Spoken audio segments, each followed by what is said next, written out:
அனைவருக்கும் வணக்கம். முத்துவோட 50வது பிறந்தநாள். இந்த 50வது பிறந்தநாளுக்காக மொத்த தமிழ் திரையுலகமே சேர்ந்து இருக்கக்கூடிய ஒரு விழா தான் இந்த விழா. முத்துக்குமார் என் வாழ்க்கையில் மட்டும் ஆனவையாளை மீட்டில், தமிழ் திரையுலகத்தில் மட்டும் ஆனவையாளை வீட்டில், கிட்டத்தட்ட தமிழ்நாட்டில் இருக்கக்கூடிய தமிழ் திரை இசை பாடல்களை கேட்கக்கூடிய எல்லாத்துடைய வீட்லேயும் ஆனந்தையாலை மீட்டிக் கொண்டிருக்கிற, மீட்டப் போகிற, என்றைக்கும் இருக்கக்கூடிய ஒரு பாடலாசிரியர் கவிஞர். அவரை பற்றி சொல்கிறாருன்னா, ஒரு வரி எழுதியிருந்தான், நான் புறா வளர்க்கும் சுதந்திரத்தை என்னிடமிருந்து பறிக்கிறார் பக்கத்து வீட்டில் புறா வளர்ப்பவர் அப்படின்னு சொல்லி. முத்துக்குமார் என்றைக்குமே பூனை வளர்க்கவே இல்லை, யாருடைய சுதந்திரத்துக்குள்ளையும் தலையிடவும் இல்லை. பூனை வளர்க்கவிட்டு விலகி தன்னுடைய புறாக்களை வளர்த்துட்டே இருந்த ஒரு எளிமையான ஒருத்தன் தான் அவன். அவனோட வரியில் இன்னும் சொல்கிறதா இருந்தால், சிறு புல்லில் உறங்கும் பனியில் தெரியும் மழையின் அளவோ தாங்கவில்லை.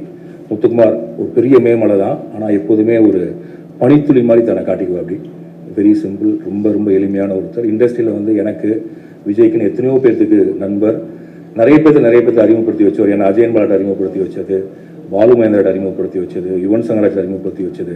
இன்னும் சொல்ல போனால் நான் முதல் படம் எடுப்பதற்கு காரணமாக இருந்தது முத்துவை பற்றி பேசாமல் என்னைக்கு ஒரு பாட்டு எழுத போனாலும், அந்த பாட்டில் முதல் யாரோட எழுத போனாலும் அந்த பாடலாசிரியர் நம்மள்ட்ட முத்துக்குமாரை பற்றி பேசிட்டு தான் பேச தொடங்குவாங்க. இவனோட எப்போ கம்போசிங்கில் உட்கார்ந்தாலும் முத்துக்குமாரோட பேச்சு வந்துடும். ஏஎல் விஜய் பார்க்குறப்பெல்லாம் முத்துக்குமாரோட பேச்சு இருக்கும். முத்துக்குமார் போனதற்கு பிறகும் முத்துக்குமாருடைய நண்பர்கள் என்னுடைய நண்பர்களாக இருந்துகிட்டே இருக்காங்க.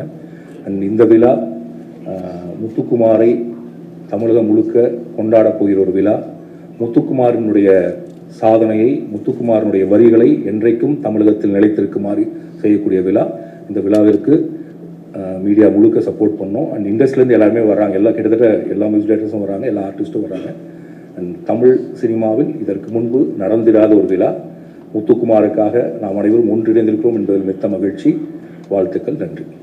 நண்பர்களே, நகுலனுடைய ஒரு புகழ்பெற்ற வரி உண்டு, இருப்பதற்காகத்தான் வருகிறோம் ஆனால் இல்லாமல் போகிறோம் என்று. வாழ்வை என்றைக்கு திரும்பி பார்த்தாலும் இந்த 2 வரிகள் நம்முடைய மூளையை பிராண்டி கொண்டே இருப்பதை நான் பல இரவுகளில் உணர்ந்திருக்கிறேன். ஒரு 10 ஆண்டுகளுக்கு முன்பு நம்மை விட்டு முத்துக்குமார் பிரிந்து போனாலும் கூட, இன்றைக்கு இவ்வளவு பேருடைய நினைவுகளில் ஒரு மனிதன் இருப்பது என்பது மட்டும்தான் வரலாறு என்று நான் நினைக்கிறேன்.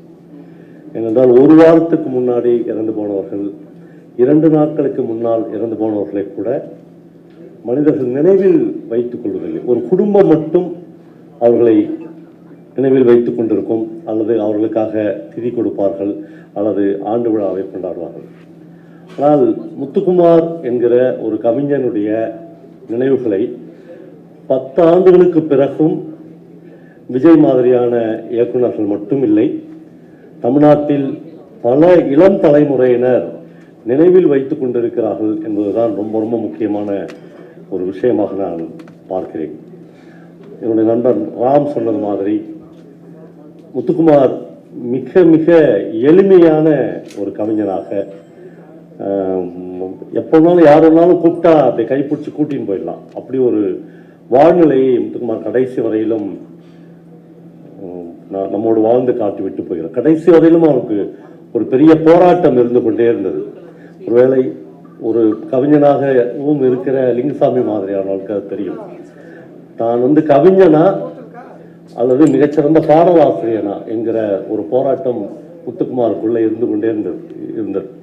இந்த லாஸ்ட் மூமெண்ட் வரலும் அது ஒரு பெரிய போராட்டமாக இருந்தது. ஏன்னா முத்துக்குமாருக்கு கவிதைகளை விடவும் மிக பிரமாதமாக பாடல் எழுத வந்த ஒரு தருணத்தில், அப்படி என்றால் நான் எழுதின கவிதைகள் என்கிற ஒரு பெரிய கேள்வி இருந்தது. அப்படி 2 குதிரைகளிலும் ஒரே நேரத்தில் பயணம் செய்தவன். அப்புறம் பல பேருக்கு தெரியாத ஒரு விஷயம் என்று நான் கருதுவது, எனக்கு தெரிந்து தமிழ் திரைப்பட உலகில் அல்லது தமிழ் பாடலாசிரியர்களில் முத்துக்குமார் அளவுக்கு தொடர்ச்சியாக வாசித்து கொண்டிருந்த ஒரு தீவிரமான வாசிப்பாளரை நான் பார்த்ததே இல்லை. நீங்கள் எவ்வளவு பெரிய புத்தகத்தை முத்துக்குமாரிடம் கொடுத்தாலும் 2 நாளைக்குள்ளாக அந்த புத்தகத்தை முழுக்க வாசித்து முடிப்பார். அதுதான் முத்துக்குமாருடைய கரண்ட் படைப்பூக்கத்திற்கு மிக காரணமாக இருந்தது. வார்த்தைகள் அவன் எதுக்காகவும் ஏங்கி நிற்க வேண்டிய அவசியமே இருக்காது. ஏன்னா சங்க இலக்கியத்திலிருந்து நவீனமாக எழுதுகிற ஒரு கவிஞன் வரையிலும் முத்துக்குமார் தொடர் வாசிப்பில் இருந்தது தான். அப்புறம் ஒருபோதும் முத்துக்குமார் நான் இவ்வளோ புத்தகங்களை வாசிக்கிறேன், நான் வந்து கரண்டாக மாடல் லிட்ரேச்சரில் எனக்கு இவ்வளோ பேரை தெரியும் என்று ஒரு நாளும் வெளியில ஒரு பொது நிகழ்ச்சியில சொல்லிக் கொண்டதே இல்லை. தொடர்ச்சியாக வாசித்து கொண்டே இருப்பார். நான் முத்துக்குமார் இறந்த பிறகு ஒரு ஒரு வீடியோ போட்டேன். அந்த வீடியோவில் அந்த வீடியோவில் நான் ஒரு விஷயத்தை சொல்லியிருப்பேன். என்னன்னா, முத்துக்குமாருக்கு 1.5 வயது இருக்கும்போது அவன் தன்னுடைய அம்மாவை இழக்கிறான். அந்த நிகழ்ச்சியை என் வீட்டில் என் பெட்ரூமில் உட்காந்துன்னு என் மடி மேலே படுத்துன்னு முத்துக்குமார் சொன்னேன். அந்த நிகழ்வை என்னால் வாழ்க்கையில் மறக்கவே முடியாது. என்னன்னா, நான் 1.5 வயசில் எங்கேயோ சுற்றி நின்றேன். 1.5 வயசோ 4 வயசு இல்லை, சாரி 7 வயசு. ஸ்கூலில் போய் அம்மா இறந்துட்டாங்கன்னு சொல்ல முடியல, அப்படியே கூட்டின்னு வராங்க. வீட்டுக்கு முன்னாடி ஒரு சின்ன பந்தல் போட்டு இருக்கிறார்கள். அம்மா வந்து ஒரு பெஞ்சில் அம்மாவுடைய பாடி கிடந்தது. இவன் சின்ன பையன் தெரியாது. இவன் அழுதுருவான் என்பதற்காக பக்கத்தில் இருக்கிற ஒரு தேட்டரில் போன கரும்பை உடைச்சி முத்துக்குமாருக்கு கொடுக்குறாரு. அவன் சொன்னான், அன்றைக்கி தான் நான் முதலும் கடைசியுமா நான் கரும்பு சாப்பிட்டது. நான் கரும்பை என் வாழ்க்கையில் நான் சாப்பிட்டதே இல்லை. கரும்பு சாப்பிடும் போதெல்லாம் எங்கள் அம்மா டெட் பாடியில் படுத்துருந்த நினைவுகள் என்னை வந்து பொறுத்தாலும் நான் கரும்பு சாப்பிட்டவே மாட்டேன். என் அம்மாவுடைய மரணத்தின் கசப்பை நான் விழுங்க வேண்டும் என்பதற்காக எனக்கு கரும்பு கொடுத்தார்கள் அப்படின்னு.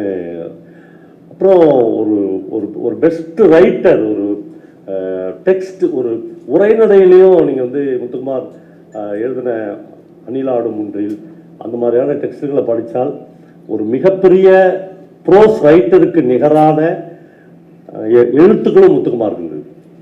இப்படி பல பேரை தமிழ் சமூகம் தவற விட்டுவிடும். ஆனால் இந்த நண்பர்கள், குறிப்பாக விஜய் மாரி, தனஞ்சய சார் மாதிரியான நண்பர்கள் 11 வருடங்கள் ஆன பிறகும் கூட அந்த நினைவுகளை அப்படியே சிந்தி விடாமல் அதை தமிழ் சமூகத்துக்கு கொண்டு போய் ஏதோ ஒரு வகையில் சேர்க்க வேண்டும் என்று நினைக்கிறார்கள். ஒரு வகையில் முத்துக்குமார் குடும்பம் வந்து எனக்கு இன்னைக்கு வரையிலும் அந்த குடும்பத்தோடு இந்த மேடையில் பேசுகிற இந்த நிமிஷம் வரையிலும் முத்துக்குமாருடைய மனைவியோடு அந்த குழந்தைகளோடு எனக்கு இன்னமும் தொடர்பு இருக்கிறது. நான் எப்பயும் அவங்களோட பேசுனுங்க. அவனை மாதிரி அவனுடைய பையனை நேசித்த ஒரு மனுஷன் நான் பார்த்ததே இல்லை. நான் சொல்லியிருக்கேன் பல, இவ்வளோ பிரியமாக இருக்காதரா, இவ்வளோ வச்சிருக்காரு. ஆனால் உனக்கு என்னென்ன தெரியும் விடனா, நான் எங்கள் வீட்டுக்கெலாம் அவன் பையன் வந்தானே சின்ன வயசில் செல்ஃபோன் எடுத்து சாம்பாரில் போட்டுருவாங்க, கொதிக்கிற சாம்பாரில். நாங்களாம் துடிச்சிருவோம். அவன் முத்துக்குமார் சொல்கிறான், என்ன புள்ளன்னா அப்படி தானே இருக்கும், புள்ளன்னா சாம்பார்லாம் போடும், அப்படின்னா வேறு செல்ஃபோன் வாங்கிக்கலாம் விடு அப்படின்னு சொல்லுவான்.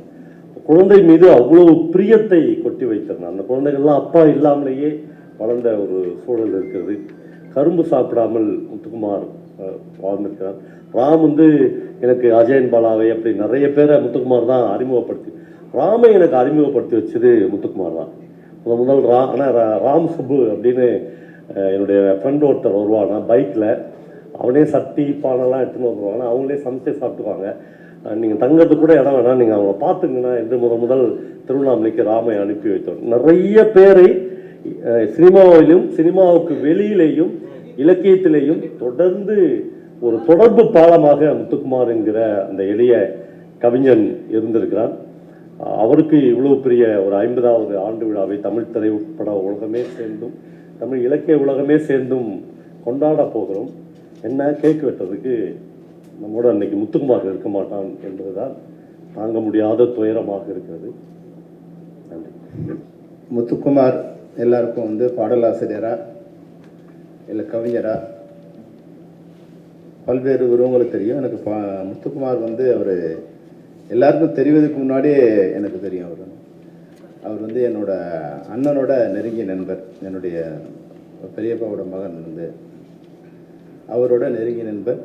ஒரு வகையில் வந்து என்னோட அண்ணன் தான் வந்து என்னை வந்து இந்த கலைத்துறையில் முதல்ல வந்து நாங்கள் பள்ளியில் படிக்கும்போது 6வது 7வது படிக்கும்போதே வந்து நாங்கள் வந்து ஒரு மாத இதழ் ஒன்று நடத்தோம். அதாவது கையெழுத்து பிரதியாக வந்து மாதம் பாலம்னு ஒரு பத்திரிகை நடத்தும். எங்கள் அண்ணன் தான் அதுக்கு ஆசிரியர், நான் வந்து அதுக்கு துணை ஆசிரியர்.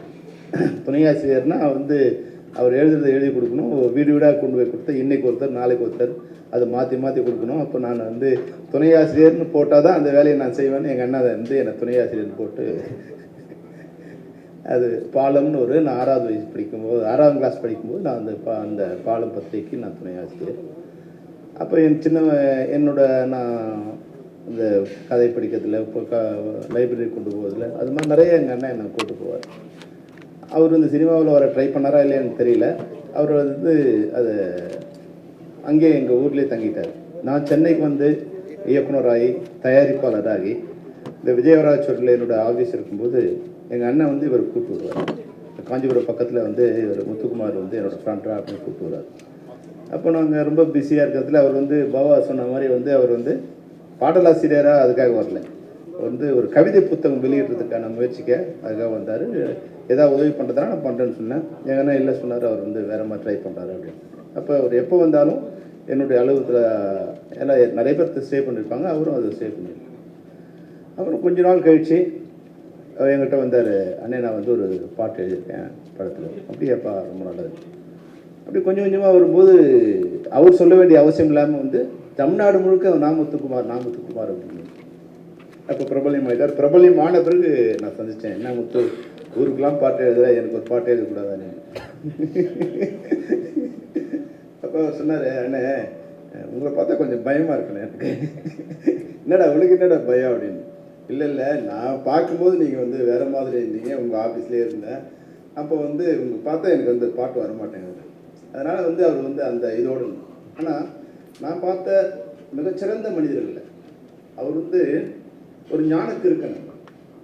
இவர் சொன்னார் இல்லையா நம்ம லிங்குசாமி, ஒரு கட்டத்தில் அவன் பேசுறதே கவிதையாவோ பாடல் வரிகளாவோ இலக்கியமாவோ அதுபோல் ஒரு சாபமோ என்னவோ யாருன்னா குறைந்த வயதில் இருந்துறாங்களோ அவங்களும் மிகப்பெரிய கவிஞராக இருக்காங்க. அது பட்டுக்கோட்டையாக இருக்கட்டும், பாரதியாராக இருக்கட்டும், அதெல்லாம் நிறைய நாள் வாழ்ந்தவங்களை நான் குறை சொல்ல எடுத்துக்காதீங்க. அவங்க கவிஞர் கொடுத்துருக்காங்க. ஆனால் இவன் என்னென்னா அந்த உச்சம் எனக்கு அவனை பார்த்த ஷாக்காக இருக்கும். எது பேசினாலும் அதை ஒரு அந்த வரியில் ஒரு பெரிய உயிரும் மிகப்பெரிய விதைகளும் அதுக்கு முடியும். ரொம்ப நீங்கள் சாதாரண வச்சு பாருங்க. அம்மாவை பற்றி ஆயிரக்கணக்கான வரிகள் வந்திருக்கு. ஆனால் தெய்வம் தோற்று போகும் தந்தையின் பாசத்துக்கு முன்னாடின்னு ஒரு வரியை அவன் சொன்ன பிறகு தான் உலகத்துக்கே தெரிஞ்சது. அப்பா அவ்வளோ அன்பானவர்கிற எல்லாரும் உணர்வோம். ஆனால் எப்போ உணர்வோம்னா அப்பா மறைந்த பிறகு உணர்வோம். எல்லா மகளும் உணர்வாங்க. அப்பா மறைந்த பிறகு அப்பா தான் நம்மளோட தெய்வம். ஆனால் வாழ்கிறவங்களுக்கே வாழும்போதே அப்பா தெய்வங்கிறத உணர்த்தின ஒரு கவிஞன் முத்துக்குமார் தான். ஆயிரக்கணக்கான வரிகள் வந்திருக்கலாம். ஆனால் மக்கள் மனதில் சாதாரணமாக அது போய் சேர்ந்துக்கூடிய மிகச்சிறந்த மனிதனாக முத்துக்குமார். அது மட்டும் இல்லாமல் அவர் எனக்கு ரொம்ப ஏன் பிடிக்கும்னா அந்த தமிழ் உணர்வு நிறைய. தமிழை வைத்து வாழ்ந்த ஒரு கோடி. ஆனால் தமிழ் அவன் பாவம் நம்ம அஜய் சொன்ன மாதிரி பணம் நிறைய கூச்சம். முத்துக்குமாருக்கு 2 வகையான கூச்சம். ஒன்று அவரை புகழ்ந்தா கூச்சம், பாட்டு நல்லா இருக்கு அப்படின்னு சொன்னோடனே அண்ணே அப்படின்னு கூச்சப்படுவார். இன்னொன்று எழுதின கம்பெனியில் சம்பளம் கேட்கறதுக்கு கூச்சம். இதுதான் அவரோட கேரி. எங்கேயுமே அவன் சம்பளம் கொடுன்னு கேட்டதே இல்லை. எனக்கு தெரிஞ்சு எந்த கம்பெனிலையும் சம்பளம் கொடுன்னு கேட்டதே இல்லை. நான் நிறைய தடவை அவரோட கொஞ்சம் வாழலாம் பண்ணியிருக்கேன். கொஞ்சம் இப்படி இருக்கணும் அப்படின்லாம் சொல்லியிருக்கேன். இல்லைன்னா அப்படி எல்லாம் மாற்றிக்கிட்டேன், அப்படி இருக்கேன் அப்படி இருக்கேன்னு சொல்லிட்டு இருந்தேன். நான் ஏன் மிகப்பெரிய வடுவை எப்படி ஏற்படுத்தினான்னா அந்த மரணத்துக்கு அவங்க வீட்டுக்கு போகும்போது இது போன்ற உலகத்தின் மிகச்சிறந்த தமிழ் கவிதைகளை எழுதின ஒரு கவிஞனோட வீடு எப்படி இருக்கக்கூடாது அப்படி இருந்தது. அவ்வளோ ஏழ்மையில் இல்லை அவ்வளோ சராசரியான ஒரு மனிதனுக்கு வாழற இடமா தான் இருந்தது. இவ்வளோ பெரிய கவிதைகளை எழுதின நிச்சயமாக நான் நினச்சேன் ஒரு பெரிய வீட்டில் இருப்பான். அப்படி தான் நான் நினச்சேன். அவன் மரணத்துக்கு தான் நான் அவன் வீட்டுக்கு போகிறேன். அப்பயும் எனக்கு ஒரு சின்ன ஒரு கில்ட்டி வந்தது. என்னடா நம்ம ஊருக்காரன் நம்மளோட பழகினவன் இது இவ்வளோ இதுவாக ஏதாவது ஒரு வகையில் நம்ம ஒரு நினைவே போட்டணும்.